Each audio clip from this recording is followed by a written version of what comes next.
cone. There's a cone on my nose. It fell off.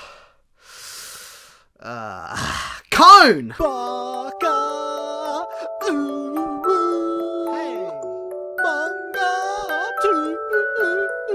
Tuesday. Howdy. Welcome to the first Manga Tuesday of 2026. I am the notorious DRC. This is Manga Tuesday episode 184, and today I will be reviewing a short little one-shot web manga, and it is titled Cones. Cones. Published on Pixiv. It is by the mangaka name on screen now, because how am I supposed to say that? I do not believe they are a professional mangaka. They're just a guy or gal online publishing short little series.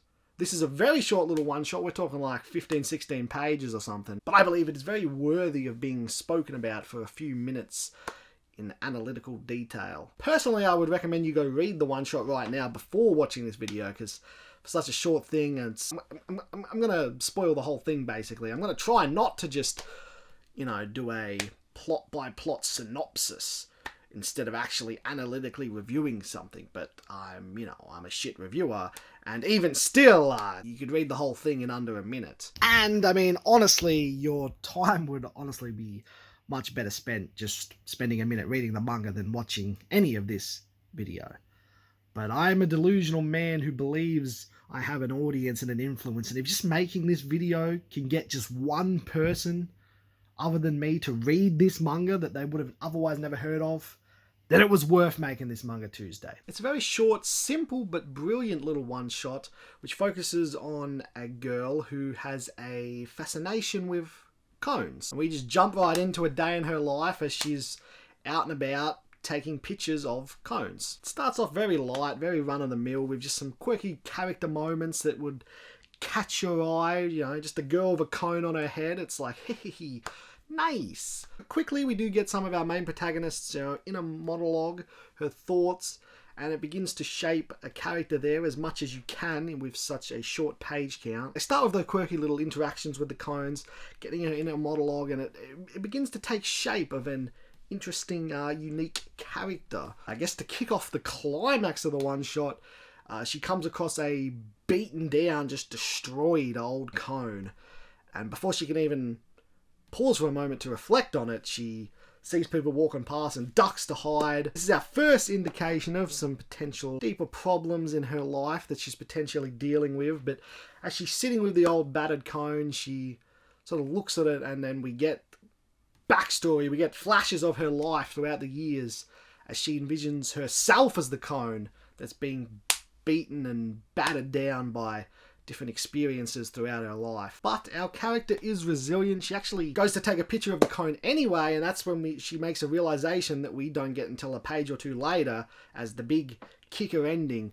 As she's putting the picture of this battered cone up with the other pictures of cones. She takes many pictures of cones. This is a hobby of hers, clearly. But then we get that, it's a beautiful final frame of the manga to end it off. The picture she's putting up of the cone, and it's got just a little flower inside, and she's labelled it a cone protecting a flower. And it's just such an eloquent,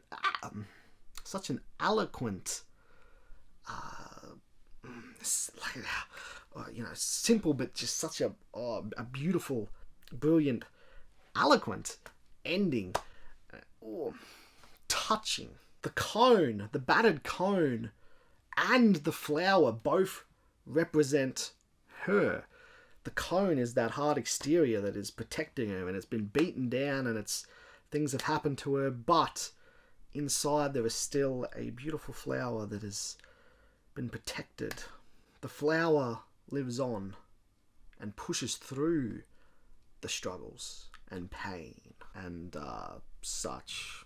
And also it shows that even a beaten up, battered cone like this has a purpose, a beautiful purpose. It is not worthless. It is an important cone. It's very well structured. When you read it, it seems like something that could be a professional mangaka's work. Like, you could be reading just a published volume of a short story collection. You wouldn't blink twice. You'd be like, oh yeah, this was a very nice piece of work. It might be one of the more memorable short stories in the collection that would stick with you. The little one-shots and shit you see that shoot up to the top of r/manga on Reddit, a lot of it is just straight up trash and could barely even be considered a one-shot. It's like a scantily drawn woman, but with no plot, just like 2 pages of her saying like 2 lines. It's like, is this a one-shot really, or is this just a fan art of an OC character or something? Like, what are we doing here? But this is actually, I think, it's just, I really love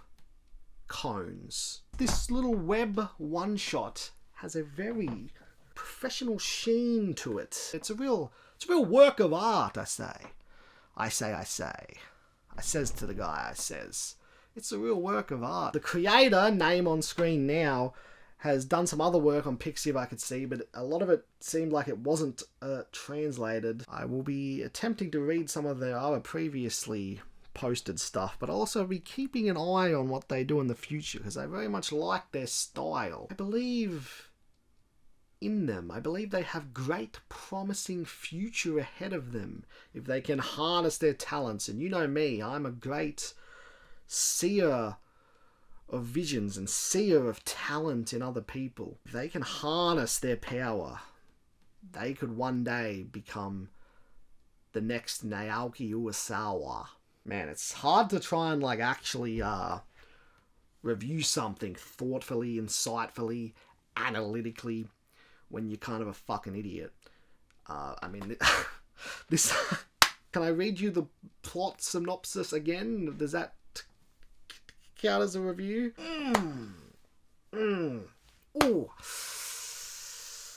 It's magnificent. I love it. Can I just keep saying different words of, you know, positive adjectives and just say, I like it, I love it, it's so great? Can I just say that over and over? Does that count as a review? I don't know. I mean, I should just wrap things up while I'm not too far behind.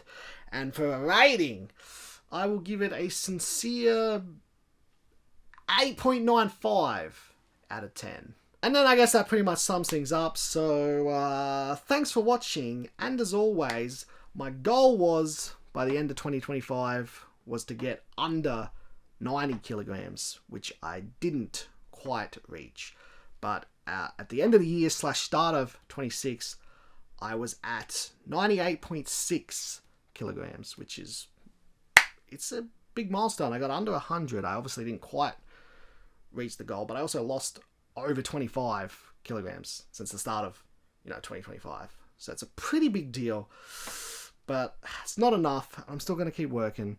New revised goal is to get under 90 by the end of July, so sort of midway through the year, and then I'll reassess from that point and see what I want to try and do by the end of the year, see where I'm at. If I can do that, we'll see, but it's just another Tuesday for now. It's just another Tuesday.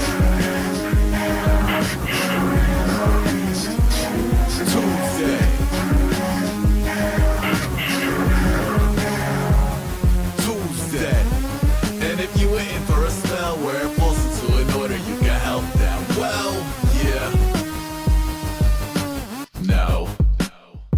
It's like 4 minutes and I've said fucking nothing. Like, what the fuck, man? I fucking suck.